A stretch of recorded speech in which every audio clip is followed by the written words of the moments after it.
What is going on, guys? We're here back a brand new video, and today we've got some F1 2015 driver predictions. Now, no, this is the third time we've done this, but of course last time we did it, since the last time we did it, a lot of things have changed in the driver market. This is a live commentary.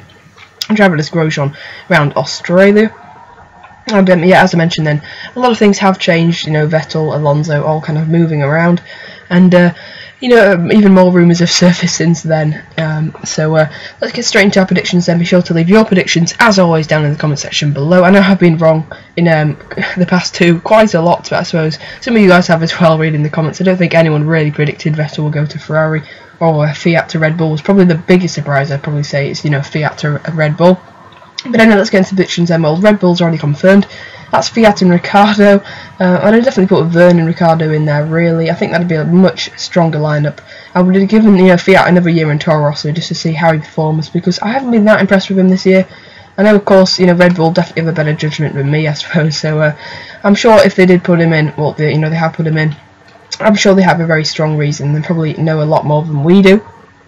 And Ferrari then, I've put Vettel and Raikkonen. A very interesting lineup, and it's really going to be a big test with Vettel, because this has definitely been his worst year of his career. He's come off the back of winning 4 World Championships and smashing his teammate Mark Webber, but now he's been beaten by Daniel Ricciardo, the young Australian hotshot, and now he really needs to go to Ferrari, take control of that team, beat Kimi Raikkonen, and really try and, you know, haul Ferrari up the grid back to World Championships, a bit like Schumacher did after he left Benetton. This is like Vettel, you know, leaving Red Bull, just like Schumacher left Benetton. You know, as Benetton were kind of fading, as Red Bull possibly fading, and you know, maybe Vettel jumping out the sinking ship, although he might be jumping out the sinking ship and going on to another sinking ship, which is Ferrari, because really their performance has never really been the same since Schumacher left. I think they managed to pick it up and, you know, win with Kimi Raikkonen, but since then Fernando Alonso has done superb efforts and really has, you know, completely outperformed that car. And definitely, you know, that car was never have challenged for the 2012 title had Fernando Alonso not been driving it. Anyway, let's go on to the next team then, and that's Mercedes. Lewis Hamilton and Nico Rosberg. Nothing more really needs to be said about that. That's pretty much certain. Williams, Massa and Bottas again, pretty much confirmed. There is a lot more speculation around 2016, you know, around the Williams seat, possibly Alonso, maybe even a surprise move to Button. We've got the reserve driver Felipe Nasr in there, so definitely more interesting 2016 season in terms of the driver market for Williams. So their 2015 driver lineup is definitely confirmed. And then we go on to McLaren then. Now I put Magnussen and Alonso down. This is considering Alonso does go to McLaren, but it will be Magnussen and Alonso. If Alonso doesn't go to McLaren, then you know, I would suspect it was being Button and Magnussen.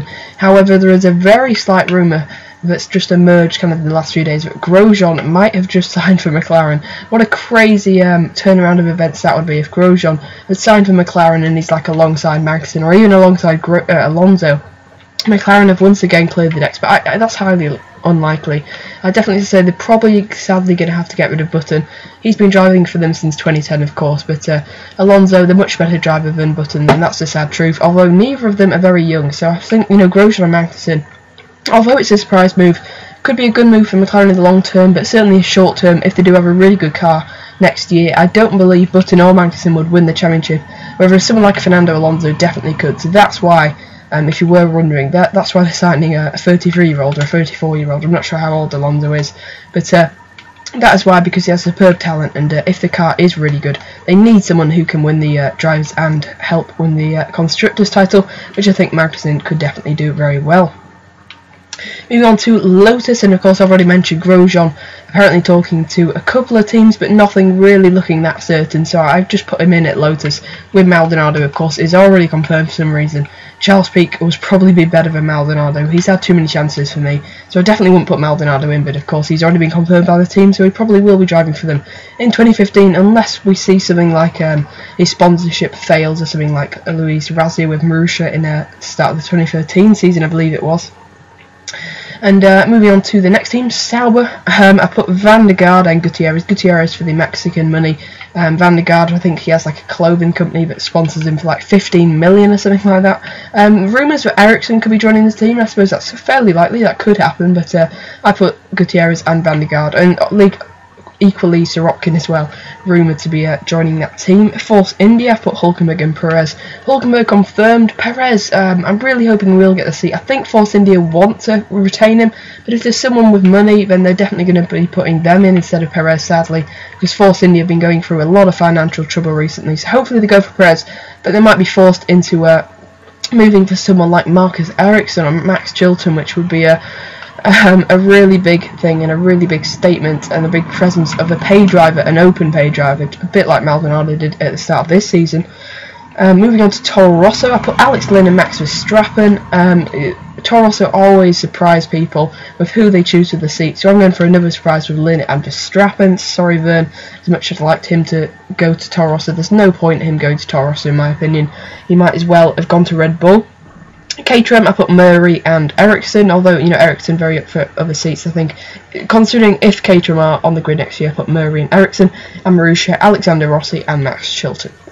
So leave your predictions down in the comment section below. I'm Super Racing, I really hope you enjoyed this video, and I'll see you guys next time. Goodbye.